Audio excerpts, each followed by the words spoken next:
Hi guys, and welcome back to the channel. Today's video is about cosmetic tyre repair. The wife a couple of weeks ago curbed the wheel quite badly, nipped the tyre on the side of the curb, and it's taken a chunk out of the side. This is a cosmetic repair. The tyre's structurally sound, there's no beading showing inside, which is what would normally fail a tyre. So this is more just to repair, to make the tyre look nice and remove the cosmetic damage. So this is the product that we're going to be testing today. Bought this from eBay, although it is sold on Amazon as well. It's just slightly more expensive, so it was cheaper on eBay to buy. And then there's some various instructions on the back. So I need to use a caulking gun to apply this.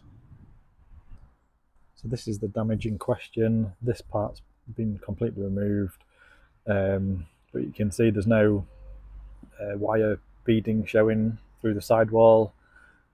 And then this bit is just peeled back a little bit. So what I'm assuming we'll have to do is just put some of the rubber sealant behind to glue it back, and then on this bit I'll fill it in. I'm taking the tyre off because it will be easier to work on when flat on the floor. I've loosened the wheel nuts before jacking up the car to make them easier to remove. After googling, I originally used superglue to stick the flap down. However, this was only a temporary repair. I don't think it could cope with the amount of flex in the sidewall or variations in temperature, so it only lasted a week or so before it started peeling again. This is why I'm now trying and reviewing the rubber filler. I have to put a plank of wood between the jack and lift point because the cap on the jack is just the wrong size for the BMW mount, and if I don't use one, they wedge together and are then very hard to separate. When jacking up the X5, you can see how much travel the suspension has to navigate uneven terrain.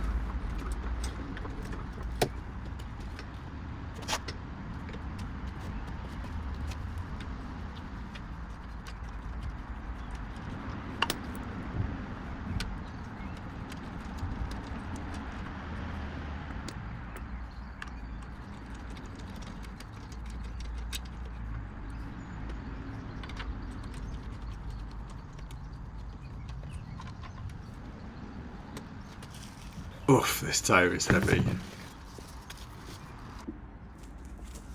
I'm first going to sand off any superglue residue remaining from when I tried to glue this flap down.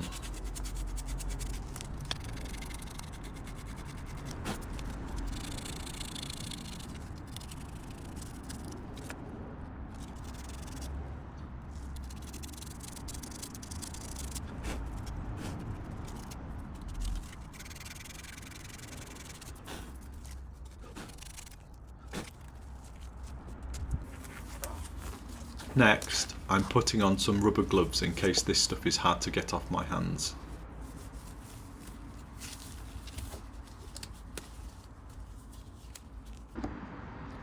The canister is made of metal and sealed at both ends. You'll need to use a screwdriver or something similar to pierce the end.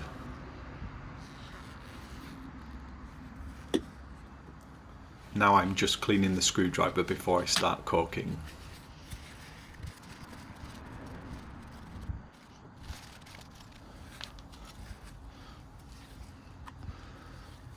I'm attaching the tip to the canister, which already has a hole in it that is a suitable size for this task.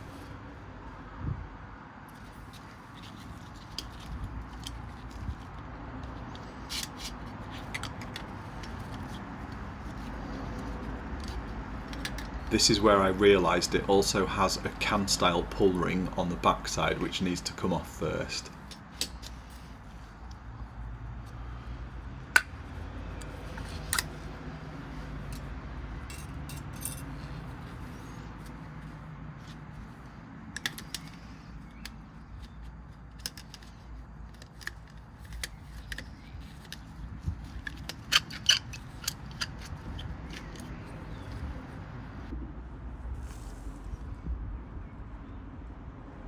This rubber sealant is very similar in consistency to silicone sealant, so it's easy to pull the caulking trigger.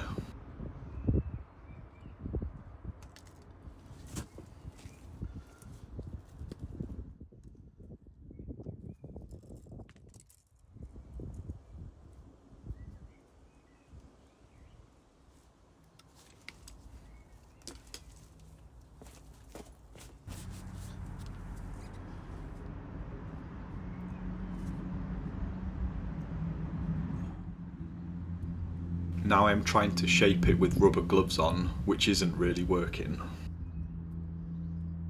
I've put too much under this flap. In hindsight, I should have applied less.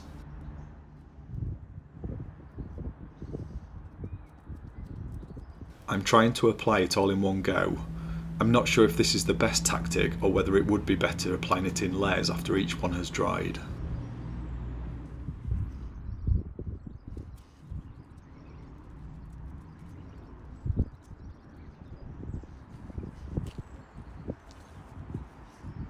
It's not quite level with the rest of the sidewall, so I'm applying some more.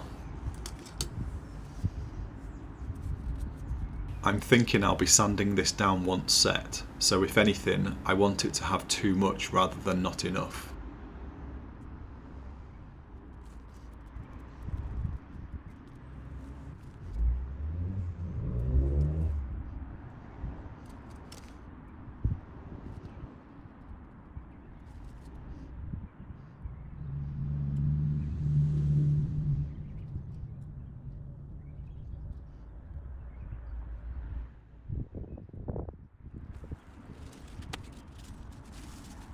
Now I'm trying to wipe off any excess from areas that didn't need any tyre filler.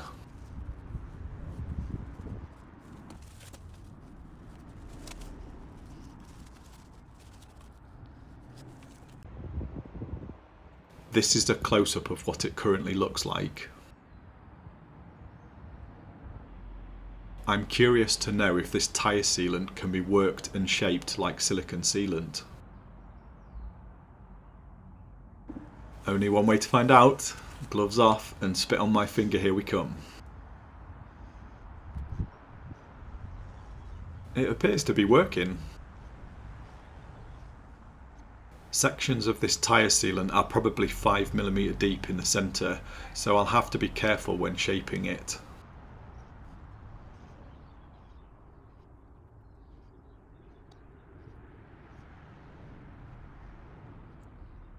That has smoothed it out nicely and should now reduce how much sanding I need to do after it has dried. Just a little bit missing off the corner of the flap.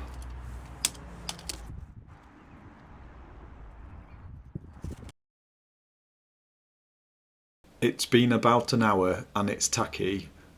You can see I'm leaving fingerprints and that bit in the middle is still soft. It needs a little longer to dry. I'm going to get the heat gun out to see if that speeds up drying. I'm going to start on a low heat setting. Usually rushing things like this ends up with it not bonding effectively.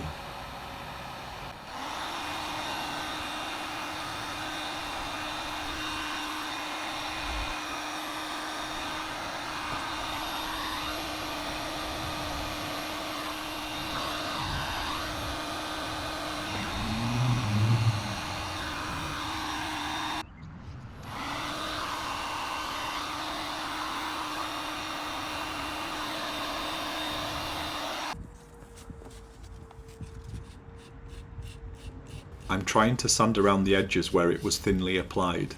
It is sanding, but I think I'm going to have to wait for it to fully cure before giving it a proper sand.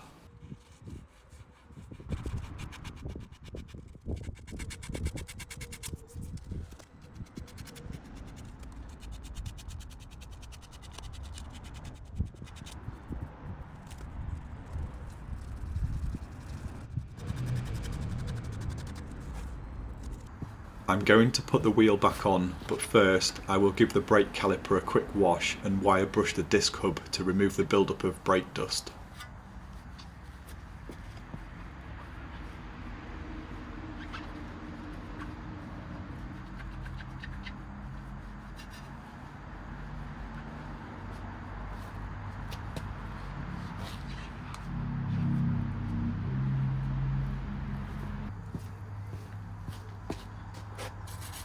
In a future video I'm going to show you how to restore the appearance of these hubs and get them looking as close to new condition as possible.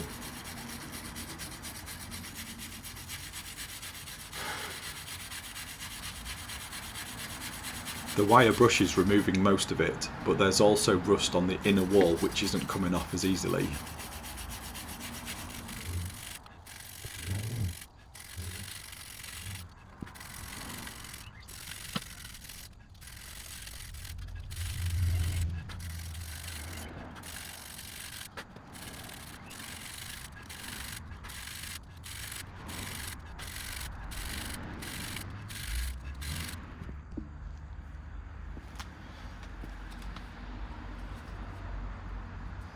I'm putting a small amount of copper grease onto the wheel nuts to ensure they don't seize up.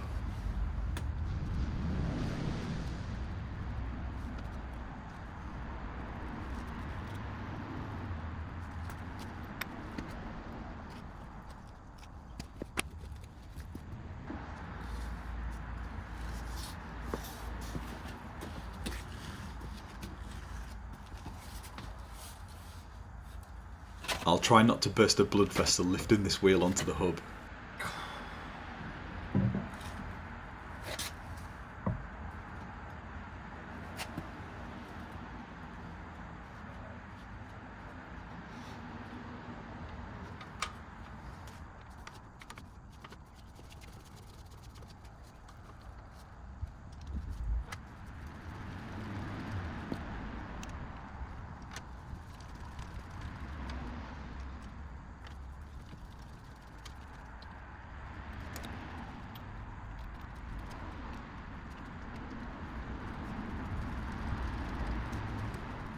I'm loosely tightening these with the wheel off the ground to centre them before setting it down and tightening them to torque spec.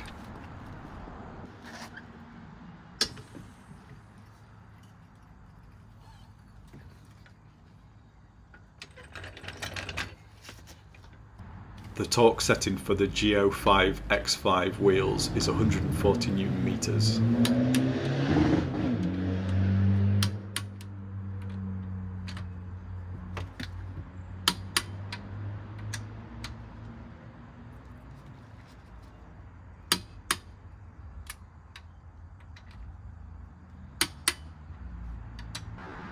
So this is what it looks like after covering 500 motorway miles up and down the country. It looks to have distorted slightly compared to what it looked like after I first applied it, but is looking a close match to the existing rubber of the tyre.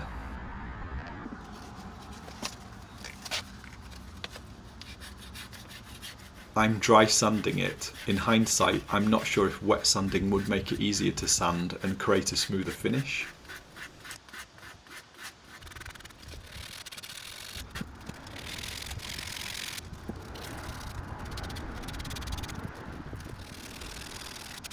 It is sanding easily and appears to be durable considering what it is.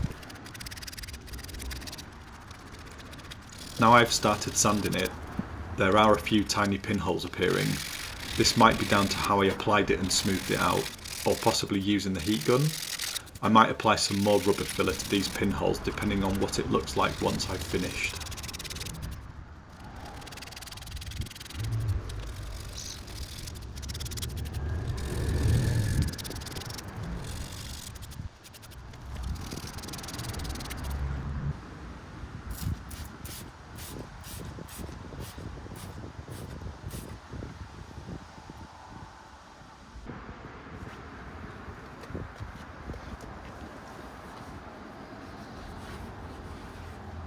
There's a little discrepancy in the colour.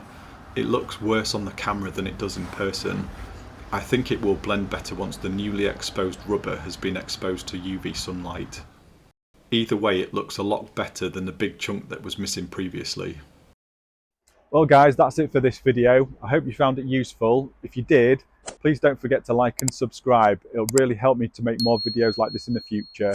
Thanks for watching, and I'll see you on the next video.